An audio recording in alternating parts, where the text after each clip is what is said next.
One of the things many media commentators have in common is that they assume that if they didn't know something was happening, then nobody knew it was happening. It's far better than admitting that they were poorly informed about a subject on which they're claiming to be experts. We see this with real estate prices all the time, especially with economists who struggle to get their forecasts right. Usually, in fact, they get them spectacularly wrong. So we currently have many commentators claiming that the price rises we've seen in many major markets across Australia since the start of 2023 are surprising or unexpected or indeed a major shock. I have to tell you that here at Hotspotting we weren't shocked, nor did we find the price rises unexpected, because it's exactly what we forecast late in 2022 and at the beginning of the 2023 calendar year. Other specialist real estate analysts like Simon Presley of Propertyology also correctly predicted rising prices this year.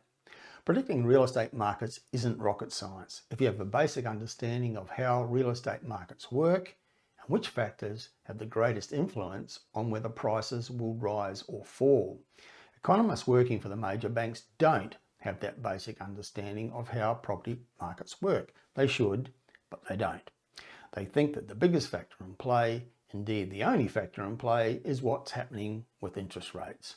They're wrong about that, but it doesn't matter how many times they're proven wrong, they will still cling to their economic theories about what should happen with prices.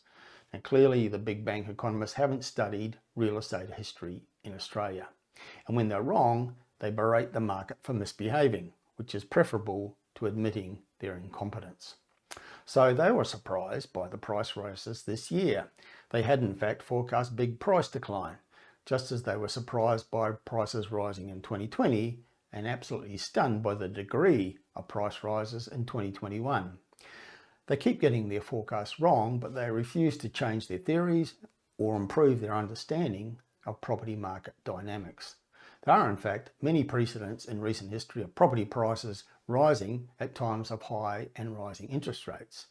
Interest rates are usually not the biggest factor in play in determining prices in the market.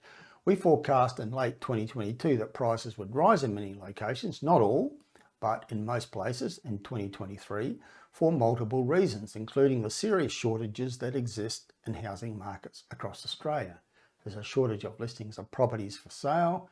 There are too few new homes being built because of all the problems in the building industry, and there's a chronic shortage of homes available for rent.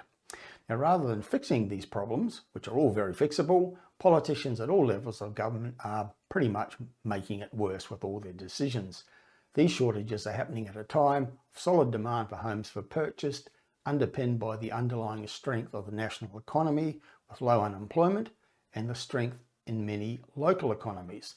There are big infrastructure developments happening across the nation which are generating local economic activity, creating thousands of jobs and generating ongoing demand for homes both for purchase and for rent.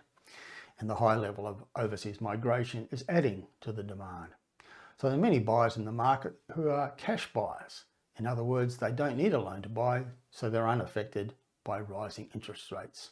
So when you consider all of that, rising prices for houses and for apartments across Australia is not so surprising after all.